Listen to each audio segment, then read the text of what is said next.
कल्पना सोरेन से जुड़ी हुई सामने आ रही है। कल्पना सोरेन जो कि बताया जा रहा था कि गांडे से पीछे चल रही है, कल्पना सोरेन जीत चुकी हैं गांडे से, ये बड़ी खबर। तो देखिए, जिस गांडे सीट को लेकर रोमांच जो है बना हुआ था, वो गांडे सीट कल्पना सोरेन ने जीत के तौर पर हासिल कर ली है। औपचारिक घोषणा का इंतजार यहां भी बाकी, लेकिन देखिए कितना इंटरेस्टिंग, जैसे T20 का मैच होता है शिप्रा, उसी तरीके से बिल्कुल यहां पर यह मैच नजर आया। चुनावी मैच जिसमें गांडे सीट पर सबका फोकस था कि भाई कल्पना सोरेन जो स्टार प्रचारक जेएमएम की रही, वो कल्पना सोरेन जो इंडी गठबंधन को विजयश्री दिला रही है, सत्ता दिला रही हैं, वो खुद अपनी सीट हार जाएंगी क्या? तो कल्पना सोरेन ने गांडे सीट निकाल ली है, जीत दर्ज कर चुकी है शिप्रा। बिल्कुल विभा, कहते हैं ना जो जीता वो सिकंदर। इससे पहले हम देख रहे थे कि लगातार मुनिया देवी जो थी वो आगे चल रही थी, बढ़त बनाकर रखी थी, लेकिन अचानक अंत आते आते देखे कल्पना सोरेन ने जीत अपनी दर्ज कर ली। यहीं से उपचुनाव में पहली बार वो जीती थी, उसके बाद से हेमंत सोरेन के जेल जाने के बाद से जो अच्छी पकड़ उन्होंने बनाई, और उसके बाद उनकी ये जीत बड़ी जीत मानी जा रही है। सीधे आपको लिए चलते हैं झारखंड विधानसभा के ठीक सामने से हमारे साथ ब्यूरो चीफ दिवाकर तिवारी जी जुड़े हुए हैं। दिवाकर जी, कल्पना सोरेन तो जीत चुकी हैं। देखिए, कल्पना सोरेन को जीतना ही था, क्योंकि जो सीट है उसमें कांटे की टक्कर होती है।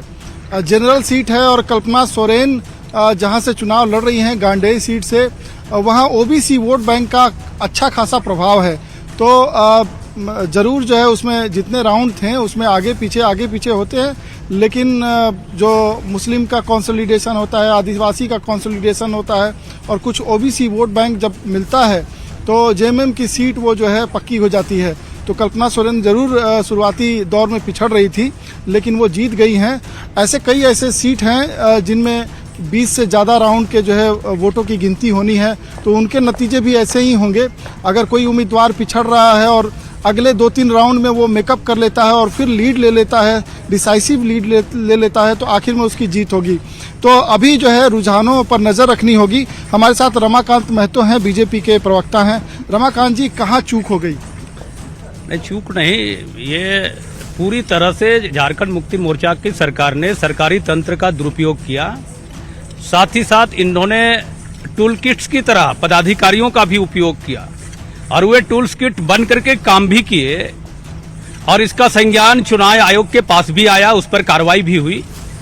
और जितने लूटे हुए पैसे थे, इनके भ्रष्टाचार किए हुए करोड़ों के जो लूटे हुए पैसे थे, वे पूरे पैसे तो देखिए अब आरोप लगने भी शुरू हो चुके हैं। दिवाकर जी, हम इसको भी समझेंगे, आखिर बीजेपी को आत्ममंथन करना पड़ेगा, कहां चूक रह गए, क्योंकि बीजेपी 29 पर ही, एनडीए अलायंस जो है वो 29 सीट पर फिलहाल लीड पर है, लेकिन 52 सीटों पर लीड बनाए हुए इंडिया अलायंस की तरफ से। और देखिए, इंडिया अलायंस में कई सारी ऐसी जो सीट है वहां पर जीत भी दर्ज हो चुकी है। फिलहाल हम आपको बता दें, अभी जो रुझान है वो परिणाम में तब्दील होते चले जा रहे हैं, और इसी के साथ आपको बताएं 52 सीट पर फिलहाल इंडिया अलायंस और 29 सीट पर